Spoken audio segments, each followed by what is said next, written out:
Encontré un versículo que me llamó la atención desde el principio de la semana y vamos a estar hablando sobre el tema enfático del versículo. Dice la palabra del Señor. ¿Quién se refiere a Jesús? Quien nos salvó y llamó con llamamiento santo, no conforme a nuestras obras, sino según el propósito suyo y la gracia que nos fue dada en Cristo Jesús antes de los tiempos de los siglos. Está diciendo que desde con anticipación Dios había pensado, o Jesús había pensado en traer salvación, en traer un llamamiento, en traer un plan y en traer un propósito. Señor, yo pido que en esta hora tu palabra encuentre cabida en nuestro corazón y que podamos ser edificados y bendecidos. Señor, pido que en esta hora, Señor, uses mis labios y pido de tu gracia en el nombre precioso de Jesús. Amén. Quisiera en esta hora, puede tomar su lugar, hablar sobre el tema cuando el Señor llama. El pasaje es muy específico, dice que primero nos salvó o primero nos salva y nos llama, y lo define como un llamamiento santo. Si alguien me preguntara qué es un llamamiento, pastor, es el momento en que Dios capta nuestra atención a través de alguien o de algo, por medio de su palabra, por una predicación. A lo mejor mientras estoy hablando la palabra esta tarde, creo que Dios puede llamarle a usted, puede llamarnos también a través de un sueño o simple y sencillamente a través de su Espíritu Santo, trayendo una convicción muy profunda en nuestro corazón. Dios envía un mensaje específico y claro con la intención de que nosotros hoy tomemos decisiones y el propósito de Dios pueda cumplirse en nosotros. Podemos decir entonces que el llamamiento es con propósito, primero que nada. Segunda cosa, puedo decir que el llamamiento es personal, y esto quiere decir que aunque usted sea hijo de cristiano y haya nacido en una familia evangélica, llega el momento en el que Dios habla y llama a su vida, no porque su papá sea cristiano o sus padres. Eso quiere decir que en automático usted es cristiano. Llega un momento en el que Él nos habla con un plan y un propósito definido. No es a todos en lo particular, en lo general, sino en lo particular hacia nosotros. Cuando hablamos nosotros acerca del llamamiento, podemos decir que el llamamiento es irrevocable. Nosotros no lo podemos anular. Tal vez podamos hacer oídos sordos, tal vez podamos decir no es el tiempo, no es el momento, porque en ocasiones hay personas, principalmente jóvenes, que sienten que sería un desperdicio dar su juventud al Señor o cosas como estas, o piensan que los asuntos de la fe son para personas ancianas o adultas y que están en la última etapa de su vida. Permítame decirle que desde los mejores años de mi vida se los di yo al Señor y no me arrepiento. Por lo tanto, consideraremos a la luz de la Escritura los efectos del llamado de Dios a la vida de los hombres. Y quisiera entonces, no a la luz del versículo, sino a la luz de la palabra, tomar algunos personajes que me servirán para exponer algunas verdades en esta hora. Y el primer personaje que me gustaría que consideráramos sería a Isaías, el llamamiento de Isaías. Y por lo tanto la primera definición que podemos nosotros decir en esta hora, que cuando Dios llama nos desafía a tomar una decisión personal. Quisiera que fuera conmigo, por favor, al libro de Isaías capítulo 6. Dice, ahí habla del llamamiento de Isaías. A lo mejor usted lo conoce y le voy a pedir al hermano si lo puede ir poniendo ahí en la pantalla. Dice: en el año que murió el rey Usías, vi yo al Señor sentado sobre su trono alto y sublime, y sus faldas llenaban el templo. Por encima de él había serafines, y cada uno tenía 6 alas, con 2 cubrían sus rostros, con 2 cubrían sus pies, y con 2 volaban. Y el uno al otro daban voces diciendo: Santo, santo, santo Jehová de los ejércitos, toda la tierra está llena de tu gloria. Y los quiciales de la puerta se estremecieron con la voz del que clamaba, y la casa, el templo se llenó de humo. Entonces Isaías dijo: ay de mí que soy muerto, porque siendo hombre inmundo de labios y habitando en medio de pueblo que tiene labios inmundos, han visto mis ojos al Rey Jehová de los ejércitos. Y voló hacia mí uno de los serafines son ángeles, dice, teniendo en sus manos un carbón encendido tomado del altar con unas tenazas, y tocando con él mi boca, dijo: he aquí que toco tus labios, y es quitada tu culpa y limpio tu pecado. Después oí la voz del Señor. Quise leer todo el pasaje para llegar a este punto. Después dice Isaías: después oí la voz del Señor. Primero había visto la gloria de Dios y ahora estaba oyendo la voz del Señor, y que le decía, ¿a quién enviaré? ¿Y quién irá por nosotros? Entonces Isaías respondió: heme aquí, respondí yo, dice él, heme aquí, envíame a mí. Cuando estábamos hablando de este capítulo 6, para ese entonces Isaías ya estaba en un ministerio activo. Vamos, yo no sé, algunos estudiosos hablan de que estaba en un momento crítico, estaba ministrando, pero estaba en un momento crítico. En días anteriores, por eso lo pone de referencia, había muerto el rey de Israel. Algunos escritores dicen que era familiar de él, pero la forma en que había muerto el rey Usías conmovió a Isaías. En otras palabras, Usías tuvo en poco muchas cosas de los aspectos de Dios, y vino, fue muerto de una manera muy dramática, si se puede decir. Por lo tanto, algunos dicen que Isaías aquel día va al templo, está congojado, pero se encuentra con que la gloria de Dios está en ese lugar. Cuando tiene ese encuentro con la gloria de Dios, entonces Isaías ve el panorama general, la grandeza y el propósito de Dios para con él y para con los hombres. Por lo tanto, cuando tiene ese encuentro, Isaías puede tener un claro concepto de él y decir: soy hombre, hoy aunque soy profeta, soy hombre, soy pecador. Y le quiero decir, no crea que Isaías andaba dando mal testimonio, pero delante de la santidad de Dios, delante de él, dice la escritura que tiembla la tierra. Por lo tanto, él decía: y no solamente yo, sino vivo y habito en medio de un pueblo que tiene labios inmundos. En otras palabras, hubo una convicción muy profunda en la vida de Isaías. Tuvo convicción de pecado, pero tuvo un claro concepto también de Dios. Vio al Señor en su trono alto y sublime, y que las faldas llenaban el trono de Dios.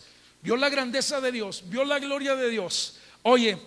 Pero lo que me impresiona, y es el tema que estamos hablando, entendió el propósito de Dios para su vida. Dice: oí una voz que me decía: ¿a quién enviaré y quién irá por nosotros? Y dice que Isaías entonces le dijo: heme aquí, Señor, envíame a mí.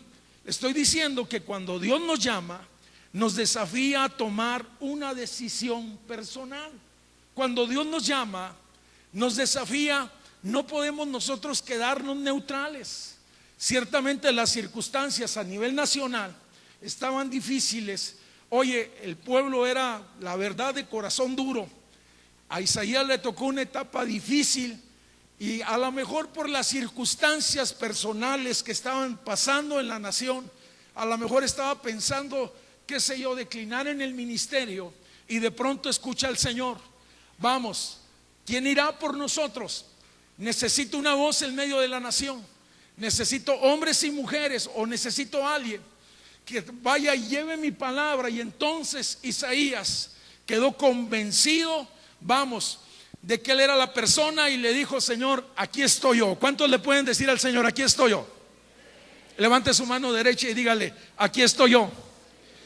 Isaías se decide entonces servir a Dios.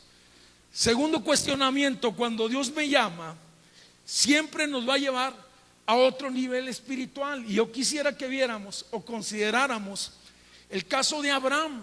en lo particular, ya vimos a Isaías y hablaba de tomar decisiones personales, pero cuando el Dios llama, me lleva a mí a otro nivel espiritual. Abraham vivía en Ur de los Caldeos. Ur de los Caldeos, hermanos, era un lugar de confusión. Había dioses y deidades por todos lados. Lo impresionante es que yo siempre he dicho esto, es que pudo discernir que era Dios que le estaba llamando. En un lugar de confusión, Dios se manifiesta, y aquel hombre llamado Abraham puede escuchar la voz de Dios y puede obedecer el llamado de Dios. Y el llamado de Dios para Abraham era necesario que él dejara su tierra y su parentela y que fuera a la tierra que él le mostraría y que le mostraría quién es Dios. Oye, en otras palabras, en un lugar de confusión, Dios saca a este hombre y lo lleva a caminar por la tierra santa que se conoce. Y se puede decir, estoy hablando de que el llamado de Dios nos lleva a otro nivel más profundo, más alto. Por lo tanto, Abraham empezó creyendo y caminando con Dios, obedeciendo a Dios. Si nosotros obedecemos a Dios en las cosas pequeñas, oye, podremos obedecerle en las cosas mayores. Pero estoy hablando de ascenso, niveles mayores. Abraham empezó creyendo y lo ves entonces, Abraham relacionándose con Dios en otro nivel, en el nivel de la adoración. Ves que Abraham va caminando por la tierra, y te quiero decir que Abraham tenía ganados, que era un pastor de ovejas, y lo ves a Abraham caminando, o sea que era un empresario de aquel tiempo, para que mejor me entiendas. Pero lo que lo caracterizó a Abraham es que donde Abraham llegaba, edificaba un altar al Señor. Que donde Abraham llegaba, testificaba que había un solo Dios en los cielos, que era poderoso, que hablaba, que era bueno y que a nosotros nos ha salvado, nos ha levantado, nos ha perdonado, nos ha dado una nueva oportunidad. Y por eso estamos aquí en esta tarde, porque le conocemos y por eso le adoramos. Yo no sé si usted está consciente de eso. Por eso nos reunimos, por eso le damos gloria y por eso le damos alabanza. Quedaron como testimonios los altares que Abraham edificaba. Pero mire, en la mañana yo decía lo siguiente: me imagino que conforme Abraham iba relacionándose con Dios en altares y en esa forma, lo iba conociendo. Yo decía en la mañana, ¿quién de nosotros, cuando está la gloria de Dios o un culto muy bendecido, se quiere ir a su casa? Levante la mano aquellos que cuando la gloria de Dios está, se quieren ir a su casa. A ver, levante la mano, porque le damos chance a que salga antes. Escúcheme, nada más, en ocasiones queremos huir cuando la verdad, o queremos salirnos cuando no andamos muy bien con el Señor y nos dan miedo las cosas de Dios. Hay veces, hablando de eso, hay veces me ha tocado a mí ver personas que empieza la administración y que si está un profeta y está ministrando, haciendo, qué sé yo, algunos como que les da miedito y empiezan a salir. Ahora, el punto es este: Abraham empieza a relacionarse con Dios a través de los altares, y llega un momento en que Dios mismo testifica. Estamos hablando de relaciones en ascenso con Dios. El llamado nunca me va a dejar en el mismo lugar. Escúcheme, el llamado de Dios nos va a llevar a otras latitudes espirituales. Por lo tanto, se familiarizó tanto Abraham con Dios a través de los altares, que llegó el momento en que Dios dijo: Abraham, mi amigo, es mi amigo. Qué impresionante es esto. Oye, que Dios considerara a Abraham. Dijo: ¿qué acaso no le diré a mi siervo Abraham lo que voy a hacer en la ciudad de Sodoma? Oye, y le notificaba sus planes que tenía, que estaban relacionados con su familia y con el propósito de Dios. Por lo tanto, vemos que Abraham va en una relación de ascenso por causa del llamado. Pero lo que más me impresiona a mí de Abraham es que Abraham, hermanos, llegó hasta ser heredero de Dios. Escúcheme, oye, cuando tú ves la Biblia y ves la vida de Abraham, te darás cuenta que el Señor le dijo a él: en ti serán benditas todas las naciones de la tierra. Lo puso como un referente espiritual. En otras palabras, hasta le dijo más por sí, impresionante, que tiene que ver con el pueblo de Dios y con Abraham en lo particular. Dice: a los que te bendijeren yo los bendeciré, y a los que te maldijeren, dice, yo los maldeciré. Qué impresionante es entonces que Abraham recibió una porción grande de parte de Dios, de tal manera que aún hasta podía compartir de la bendición de Dios. Oye, por lo tanto estoy hablando de que es un hombre de fe, que fue en ascenso, llegó a ser un adorador. En ocasiones muchos de nosotros llegamos hasta ese punto. El tercero dice que llegó a ser amigo. El tercero es heredero de Dios para las naciones. Estoy enfatizando entonces que el llamado, la promesa siempre me van a llevar a otra dimensión de mi fe. Tercera cosa que quiero compartir con ustedes: cuando Dios llama, me lleva a definir mi posición, mi posición espiritual. Siempre que Dios llama a alguien, oye, se manifiesta o se expresa lo que está en el corazón de esa persona. Sale a la luz. Y hay un pasaje, y le quiero decir que este personaje que vamos a estar viendo enseguida no fue como Abraham y no fue como Isaías, que fueron obedientes y que dijeron: Señor, te serviremos, Señor, te seguiremos, Señor, caminaré por la tierra, Señor, manifestaré tu nombre, edificaré altares o cosas como estas. Sino que a este hombre, escúcheme, lo llamó directamente Jesús. Jesús había llamado primero a 12 de sus discípulos. Después vemos en la escritura que llamó a 70 para que fueran testigos y proclamaran y llevaran el mensaje del reino. Pero no fueron los únicos. Oye, hay un caso o unas personas en estos capítulos o en estos versículos que vamos a estar leyendo que me impresionan, que Jesús se acerca con un joven y le dice: sígueme tú. O sea, que tenía a lo mejor algo que llamaba la atención de Jesús. Le decía: sígueme tú. Tengo la seguridad que si alguno de nosotros hubiéramos tenido ese privilegio tan grande, la mayoría de los que estamos aquí le hubiéramos dicho: sí, Señor, te voy a seguir. Fíjate, esto que te estoy hablando está en el Evangelio según San Lucas, capítulo 9, versículo 59. Y luego le dijo a otro: sígueme. Y la respuesta de él le dijo: Señor, déjame que primero vaya y entierre ¿a quién? A mi padre. Y Jesús le dijo: deja que los muertos entierren a sus muertos, y tú ve y anuncia el reino de Dios. Quisiera comentar que en apariencia la respuesta de Jesús parece como muy dura, como muy insensible, que Jesús no le estaba dando chance de que fuera a sepultar. Oye, tal vez un funeral puede realizarse en un mediodía. No se trataba de eso.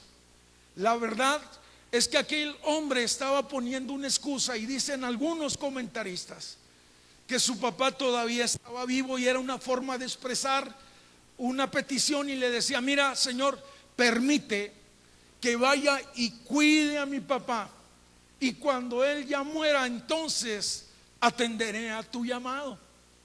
Me impresiona mucho, porque la verdad es que esto parece como un gran impedimento, y más de donde surge. Pero quisiera enfatizar, ahorita platicaba con mi esposa y decía: la realidad espiritual es que este hombre estaba solamente poniendo una excusa para no hacer caso al llamado de Dios. En otras palabras, tú vas a encontrarte otros personajes en la Biblia, oye, como el caso de Eliseo, que mata a los animales de labranza que tenía, va y se despide de los que están en casa y sigue adelante a servir al profeta Elías. Pero la realidad en esencia es que aquella persona estaba poniendo excusas para no hacer caso al llamado de Dios. Aunque en ocasiones existen lazos familiares que nos impiden obedecer el llamado de Dios. ¿Cuántas veces a muchos de nosotros en lo particular, cuando comenzamos en la fe, no se nos acercaron algunos de nuestros familiares, inclusive en lo particular mi padre, y me dijo: hijo, yo te veo que andas muy emocionado con esas cosas espirituales, con las cosas de Dios. Dice, y yo le dije: sí, y estoy muy agradecido. Yo supe por dónde venía la pregunta de él, o la observación de él. Le dije: sabes que estoy muy agradecido, estoy contento con Dios, quiero servirle, el Señor me ha salvado. Y le empecé a hablar acerca de lo bueno que había sido Dios. Se quedó serio, él respetó mi opinión. Pero pasado algunos años, un día se me acercó mi papá y dijo: sabes, me dio un abrazo, dijo: qué bueno que eres cristiano. Y la segunda cosa, dijo: me siento muy orgulloso de ti, que le hayas hecho caso a Dios y que estés predicando la palabra. Muchas veces somos probados en ese sentido. No desistas, sé fiel. Oye, sé fiel a Dios primero que nada. Vas a respetar a tus papás, joven que estás aquí. No vas a murmurar, no te vas a rebelar, te vas a someter, pero vas a obedecer a Dios primero antes que a los hombres. ¿Estamos de acuerdo?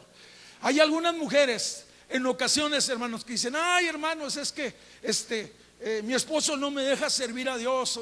Oiga, tan bravas que eran antes, ni permiso pedían, hermana. Agarraban la bolsa, se llevaban el cheque de la semana, gastaban todo, hermanos, y todas traían una cuenta de Coppel grandísima. Ahí te va, viejo, para que la pagues. Y si protestaba: cuídate, Juan, que por ahí te andan buscando. Muchas veces son excusas, hermana. Muchas veces, hermanos, son excusas que nosotros ponemos para no hacer caso al llamado de Dios. Ay, es que el novio que tengo, es que la relación que tengo, es que ahora se usa mucho la pareja que tengo. Déjeme decirle que existen lazos familiares, pero también existen relaciones que impiden en ocasiones que nosotros atendamos al llamado de Dios. Personas que están ligadas en adulterio, personas que están ligadas en yugo desigual. Inclusive en ocasiones hay amistades, oye, la verdad es que nos impiden obedecer el llamado de Dios a nuestra vida. Pero también no solamente se trata, oye, de personas, sino se trata de cosas. En ocasiones existen, oye, trabajos, negocios que impiden el llamado de Dios a mi vida. En otras palabras, no tengo tiempo. Es el día de consagración, no tengo tiempo. Es más, pastor, confórmese con que venga el domingo en la tarde y basta. Amén. Alguien dijo amén, qué bueno. Escúcheme. Pero algunos, fíjese, es impresionante que ni siquiera cosas relevantes, sino algunos existen entretenimientos y pasatiempos, cosas insignificantes, oye, que lo impiden al joven, a la persona, relacionarse o hacer caso al llamado de Dios a su vida. Podemos decir en conclusión, hay quienes no están dispuestos a renunciar a un posicionamiento alcanzado.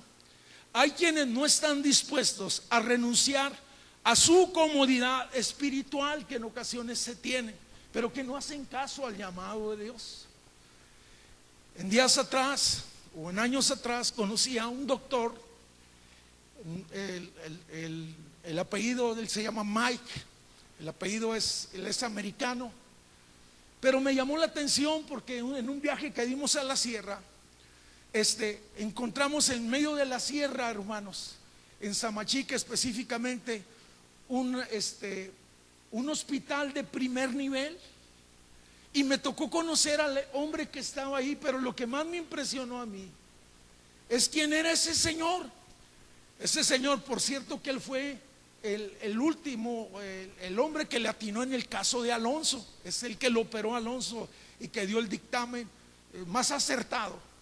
Oye, pero lo impresionante del hermano Mike, o de Mike como se conoce, es que él era un prestigiado doctor en Estados Unidos, especialista en huesos. Es una persona que inclusive tenía una cartera de clientes muy importante, si se puede decir de esa manera, que tenía una posición. Yo no sé en qué momento este hombre, oye, o cómo fue que dejó aquel lugar. Regularmente todo el mundo está pensando: ya me voy a Estados Unidos, ¿verdad? Este hombre al revés se viene de Estados Unidos aquí, se trae recursos y a la fecha, hermanos, están atendiendo a los tarumaras de la región gratuitamente, haciendo operaciones, y muchos otros médicos se han contagiado con la visión que este hombre tiene. Oye, él es una forma que está evangelizando, es una forma que está impactando. Ha puesto su carrera y su profesión en las manos de Dios y le ha dicho: Señor, aquí está lo que yo sé hacer. En ocasiones, cuando se trata de llamamiento, porque si usted se analiza el pasaje, el llamamiento implica renunciar o dejar algo. Abraham dejó su casa, este hombre tenía que dejar su comodidad. Isaías dejó su apatía o su momento crítico y dijo: yo voy a servir a Dios con todo mi corazón. Podemos decir, tal vez en esta tarde, que haya muchos que digan: pastor, a mí nunca me ha llamado Dios. Y es más, pienso que esto es solo para los que van a ser pastores como usted, misioneros médicos como Mike, o los que van a ser evangelistas, o los que van a ser profetas, o los que van a hacer otra cosa en el reino de Dios. Permítame entonces definir el llamado a la luz de la palabra y lo que la Biblia menciona acerca del triple llamamiento en el cual somos involucrados cada uno de los que estamos aquí. En la Biblia encontramos 3 llamamientos. Primer llamado que yo encuentro, el primer llamamiento de Dios, es para todos los hombres. Diga conmigo: todos los hombres. El primer llamamiento es para salvación. Dice la Escritura: deje el impío su camino y vuélvase al Señor, el cual será amplio en perdonar, según Isaías. El libro de Lucas dice: no he venido a llamar a justos, dice, no he venido a llamar a justos, sino pecadores al arrepentimiento. Lucas capítulo 5 versículo 32. Y te vas a topar con muchos pasajes que Dios le está diciendo a los hombres: venid a mí. Dios le está diciendo a los hombres: venid a mí. Si aquí hay personas que no han tomado una decisión, a lo mejor usted dice: yo tengo una religión. No, yo le estoy hablando de salvación. El Señor te dice en esta tarde: es necesario que vengas a mí. Dice: venid a mí todos los que están trabajados y cargados, y yo les daré descanso. La realidad bíblica es que Dios no quiere que nadie se pierda, porque la realidad es que la paga del pecado es muerte, y se refiere no tanto a muerte física, sino a muerte espiritual, a una eternidad sin Cristo. Cuando estamos hablando entonces de este llamado, hablamos que la base del llamamiento entonces es la cruz. La cruz es el lugar específico donde se llevó a cabo nuestra salvación, sufriendo el castigo que todos nosotros merecíamos. Y es en la cruz del Calvario donde Jesús dijo: consumado es. Y es ahí donde nos declaró justos delante de Dios, y ahora somos justificados. Dígale al que está enseguida: hemos sido justificados, hemos sido perdonados, hemos sido absueltos, hemos sido liberados. Somos agraciados aquellos que hemos recibido a Cristo. Le puedo decir que es el llamamiento más costoso de la historia humana. Ciertamente el Señor dice: venid a mí, pero la realidad es que es el llamamiento más costoso, porque en la cruz del Calvario Cristo derramó su sangre. Y por cierto que es un llamado universal a todos los hombres, para que todo aquel que invocare el nombre del Señor entonces será salvo. Y la verdad es que si no creemos no le podemos invocar. Y la verdad es que si no se predica, la gente no va a poder invocar y no va a poder ser salva. Por lo tanto, prediquemos como dice el libro de Romanos, y la gente va a invocar, oye, o va a pedir la ayuda de Dios, y Dios va a traer salvación, liberación y vida eterna a las personas. Sea su nombre glorificado para siempre. Los que son salvos, denle un aplauso al Señor y dígale: gracias por el llamamiento.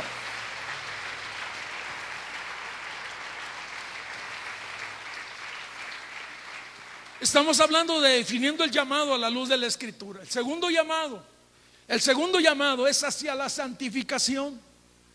Tesalonicenses capítulo 4, en una expresión que llama mi atención, no el texto completo, dice: es la voluntad de Dios vuestra santificación. Quisiera repetirlo: es la voluntad de Dios vuestra santificación. Cuando la Biblia habla desde el Antiguo Testamento, dice: sed santos porque yo soy santo. Desde el Antiguo Testamento el Señor se había propuesto en sí mismo alcanzar a un pueblo para salvarlo y para poner su nombre en ellos, y para que hicieran la diferencia en el mundo que en aquel entonces existía. Un pueblo diferente, y se lo voy a decir porque a lo mejor algunos tienen un concepto equivocado de lo que es la santidad. Por la cultura latinoamericana que tenemos, hay veces el término santidad como que suena muy inalcanzable.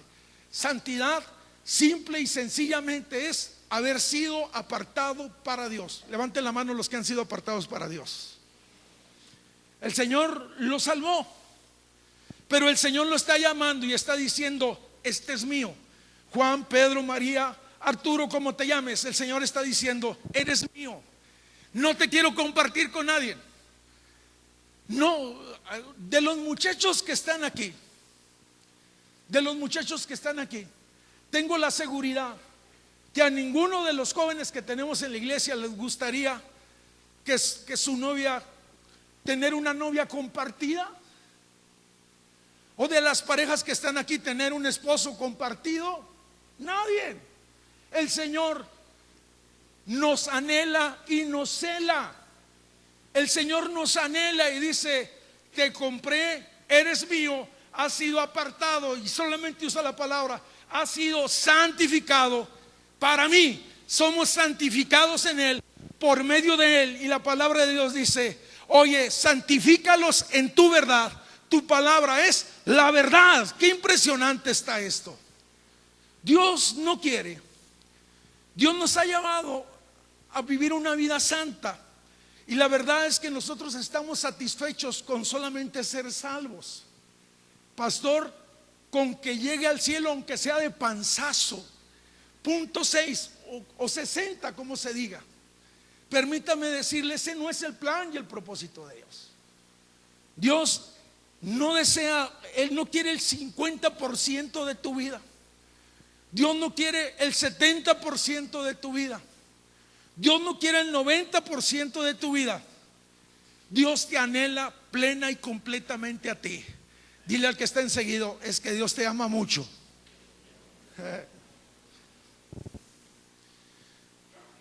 Cuando estoy hablando de una vida santificada, no significa una vida sin pecado. La realidad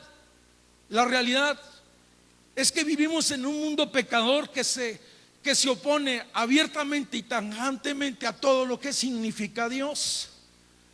Podemos decir entonces, algunos dirán: es muy difícil vivir una vida sin mancha. Pero yo le quiero decir que la Biblia habla de confesión y arrepentimiento. Si alguno hubiere pecado, para con el Padre abogado tenemos, y Él es fiel y justo para perdonar nuestros pecados, solo los que confesamos y no los que guardamos. ¿Estamos de acuerdo? Por lo tanto, estamos hablando que una vida santificada no es una vida que nunca falla, sino es un corazón que está ligado y que está pegado hacia Dios, y que cuando llega a fallar, vuelve su rostro al Señor y le dice: perdóname. Su corazón está hacia la palabra, está hacia Él, y le dice: Señor, me postro delante de ti y también te sirvo, sea su nombre glorificado. Cuando examinamos la Biblia, encontramos muchos hombres, oye, con características de un corazón hacia Dios. La realidad es que muchos de ellos tuvieron muchos errores.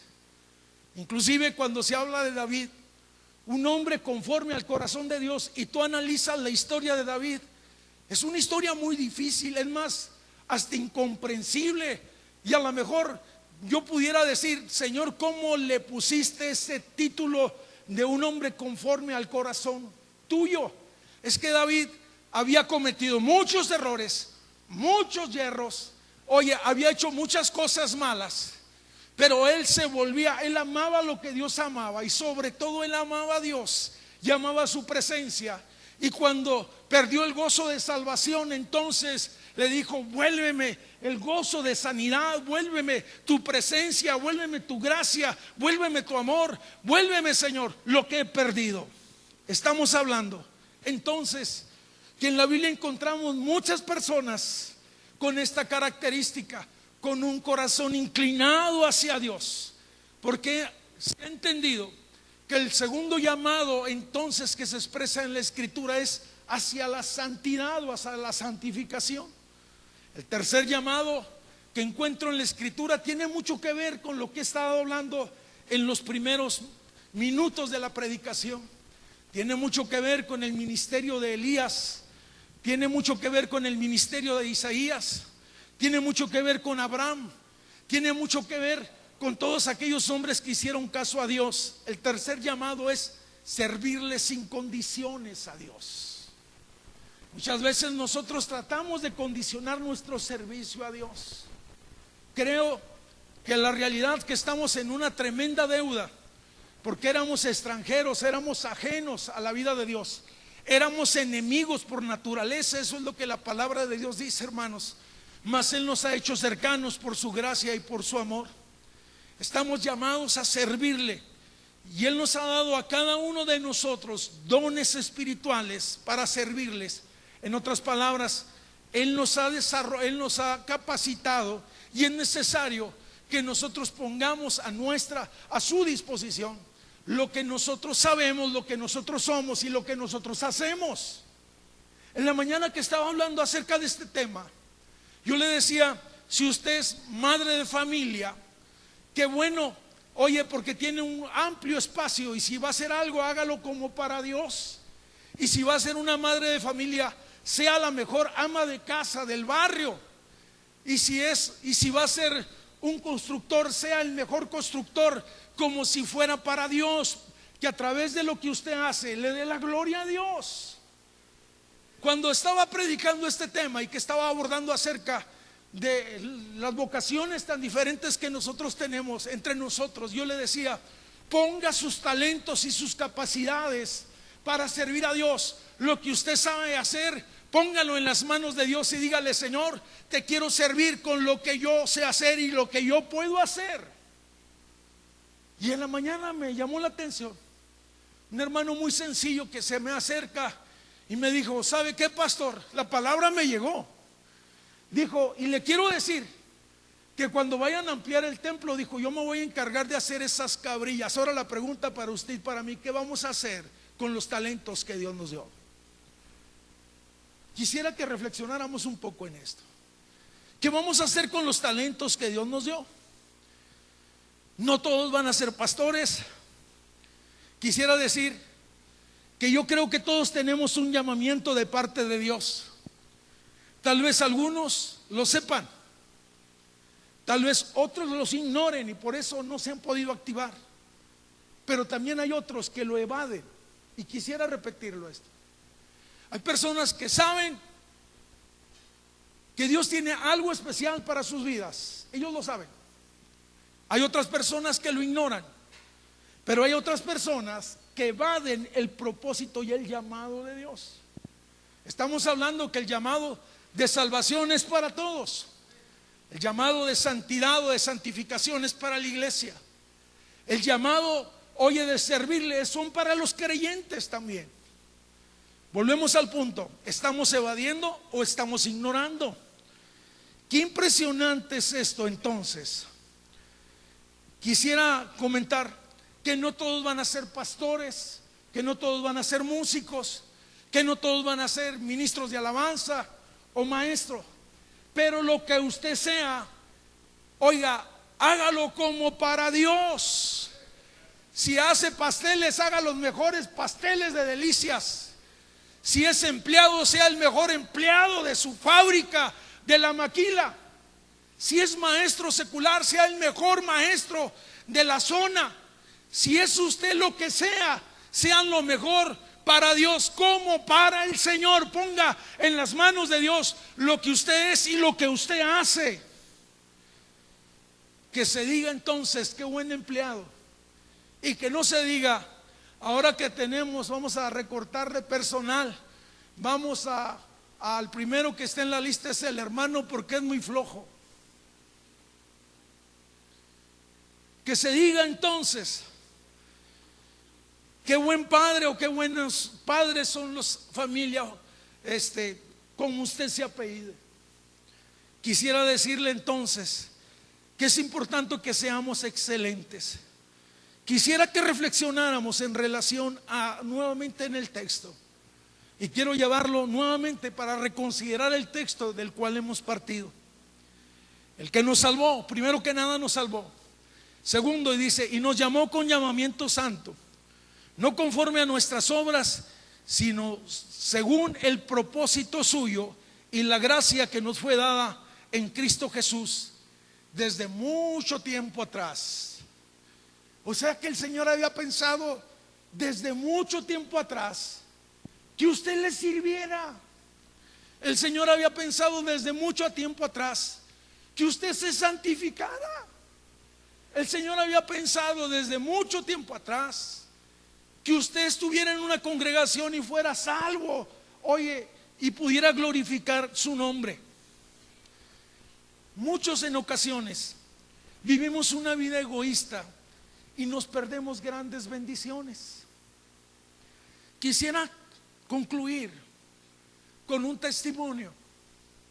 Un hombre que me impresionó mucho, que fue amigo mío, y que hace algunos años atrás él apareció aquí en la región. Él se hizo presente en la región y yo empecé a preguntar, ¿qué anda haciendo este americano acá? Era un americano. Lo interesante es que este hombre, sus papás eran gente pudiente en los Estados Unidos, que tenían ranchos y tenían animales y tenían posición. Y Juan, así se llamaba, él estaba trabajando en la empresa familiar. Un día llega a la iglesia y llega una palabra, porque hemos dicho que un llamamiento es el momento, un momento especial que Dios capta nuestra atención de algo, a través de algo, de alguien, para comunicarnos o despertarnos a una realidad espiritual. Y después de estar mucho tiempo en la iglesia, de pronto entendió el llamamiento de Dios. Pero lo más impresionante es que llegó a través de una profecía. Alguien empezó a hablarle y darle una profecía. No espere, yo le quiero decir, que alguien venga y le profetice, sino empiece a servir con lo que tiene y con lo que es, porque ese es el principio bíblico. Pero a Juan le pasó que alguien llegó y le empezó a decir, sabes que Dios tiene un ministerio para ti en México. Y aquel hombre se sintió conmovido, pidió corroboración, Dios le confirmó la palabra. Entonces decidió llevarlo con su esposa y empezar a platicar con ella. Y le dijo, sabes que Dios me está llamando para que vayamos a México. La esposa le dijo, sabes, Juan, tenemos una niña, tenemos deudas, oye, tenemos compromisos, no podemos en este tiempo. Pasaron los meses, pasaron los años, y de pronto aquella mujer se enfermó. No quiero decir que Dios la enfermó, se enfermó de una enfermedad terminal, cayó en un estado de coma. Y allí estaba Juan cuidándola en un hospital. Lo impresionante, hermanos, es que él platicaba, dice que aquella mañana era una mañana que estaba nublada, muy oscura, queriendo nevar. Dice, y entonces el cuarto, dice, se llenó de una luz y una fragancia impresionante. Volteé a ver el rostro de mi esposa y el rostro de mi esposa se iluminó y abrió sus ojos y me dijo, Juan, el cielo es una realidad, las cosas espirituales son importantes. Por cierto que los recursos que tenía, que habían ahorrado, todo se les había ido, amado hermano, en medicamentos y en tratamientos. Y la mujer abre sus ojos y le dice, Juan, es necesario que atiendas el llamado de Dios para tu vida. Y la mujer, de la misma manera que abrió sus ojos, los cerró para siempre, se murió. Yo conocí a un hombre que llegó aquí y que necesitaba un intérprete para predicar. Se buscó por ahí alguien y él andaba predicando con un intérprete. Algunos decían, pues ¿qué anda haciendo este americano? Para vivir, escúcheme, para sobrevivir. Él se dedicaba, hermanos, a trabajar en el campo. Empezó a ir a las pizcas y vieron que sabía mover maquinaria y lo dieron de tractorista. Supieron que era una persona capaz y le dieron esa chamba a él. Y el dueño de ese rancho decía, yo no me explico. Un día platicaba yo con él, dijo, ¿qué anda haciendo este americano acá? Si él tiene todo allá, ¿qué anda haciendo acá? Terminaba sus labores, sus 8 horas de trabajo, oye, y salía a predicar donde había oportunidad. Predicaba en las calles, predicaba en las iglesias donde lo invitaban y allí estaba ministrando. Qué impresionante es cuando nosotros entendemos que el llamado de Dios es para bendición, que el llamado de Dios es para salvación, que el llamado de Dios es para santificación y que el llamado de Dios es para servirle. Le quiero decir, y concluyo con el testimonio de Juan, que un día, estando predicando en la ciudad de Camargo, de pronto dejó el intérprete de un lado y empezó a predicar en español. Pregunto, yo quisiera decirle a cada uno de nosotros, hermanos, nosotros podemos tener conocimiento del llamado de Dios, pero no activarlo. Nosotros podemos ignorar el llamado de Dios para nuestra vida, pero también nosotros podemos evadir el llamado de Dios para nuestra vida.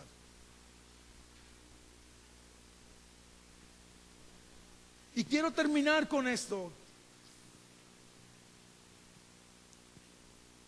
No necesariamente tenía que ser Judas el que entregara a Jesús. Y conocemos la historia, el final trágico que terminó. Pero en el libro de los Hechos se dice, tome otro su lugar. Y buscaron un hombre que tomase el lugar de Judas. Yo a veces me he preguntado, ¿cuántas veces Dios habrá llamado a alguien para algo?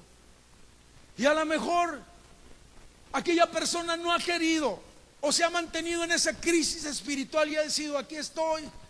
Y estoy esperando que venga un ángel y me despierte y me dé una botana o algo así. Eso nomás le pasó a Elías, hermano. ¿Cuántos de ellos? Y que por causa de la necesidad, hermanos, por causa de la necesidad y por causa de los tiempos, Dios hay veces le dice a otro, ve y haz aquello que está en mi corazón.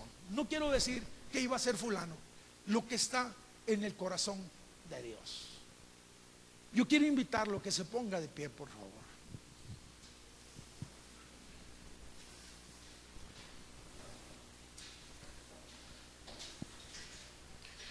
Dije que el llamado de Dios es un momento en que en Él capta nuestra atención. Que el llamado nos desafía a tomar decisiones personales. Esta es tarde de decisión. Que el llamado de Dios nos lleva a otro nivel espiritual. Y que el llamado de Dios me ayuda o nos hace definirnos nuestra posición espiritual. Quisiera invitarlo a que cierre sus ojos un momento. Señor, yo te agradezco la oportunidad que me has dado de poder predicar, hablar tu palabra, Señor, en esta tarde. Muchas gracias. Lo que de aquí en adelante, Señor, sigue, solo tú lo puedes obrar, y a ti te damos el lugar y te damos la gloria, te damos la alabanza. Pedimos que tú edifiques el corazón de cada creyente. Permite que esta tarde, Señor, caigan impedimentos, trabas y pretextos, Señor, que a lo mejor pudiéramos tener delante de ti o delante de los hombres. Permite que seamos dispuestos y solícitos para servirte. Puedes usar nuestras manos, puedes usar nuestros talentos, puedes usar nuestra vida como un instrumento para la gracia y para la gloria de Dios. Padre, en esta hora yo te agradezco esta oportunidad y pido que tú hables al corazón de cada persona, que tú acomodes los aspectos espirituales, Señor, y que tú traigas convicción, que si hay personas que están ligadas, que si hay personas que están cautivas, atrapadas en redes, Señor, que no los dejan avanzar y atender el llamado de Dios en esta mañana, en esta tarde, Señor, tú traigas libertad y que su vida escape cual ave del lazo del cazador y que podamos servirte con alegría. Yo te voy a invitar que cierres un momento tus ojos y hables con Dios. El llamado es algo personal. El llamado de Dios tiene propósitos. El llamado de Dios es irrevocable. Habla un momento con Dios. Considera seriamente todo esto.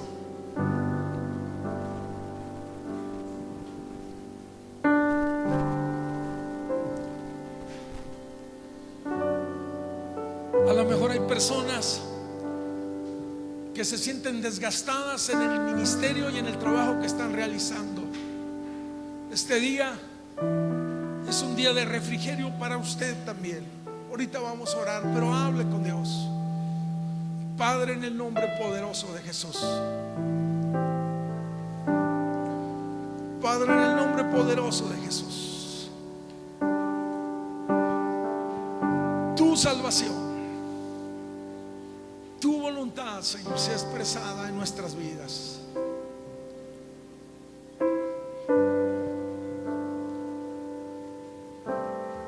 Cierre un momento sus ojos, por favor. A lo mejor aquí hay personas que están por primera vez. Yo quisiera invitarles que rinda su vida al Señor. A lo mejor el Señor ha estado llamando a su vida muchas veces, y este puede ser a lo mejor su último llamado, la última oportunidad que Dios les tiende. No quiero ser trágico, pero quiero, la verdad, ser realista. Creo que hoy es el día de salvación para usted. Es el día de tomar decisiones firmemente delante de Dios. Es el día de ya no caminar unos días dentro de sus caminos y otros días fuera de su voluntad. Yo le voy a invitar que abra su corazón y empiece a decirle: Señor, aquí está mi vida, Señor. Sálvame, restáurame, levántame, perdóname, cámbiame, transfórmame. Dígaselo en esta noche, dígaselo.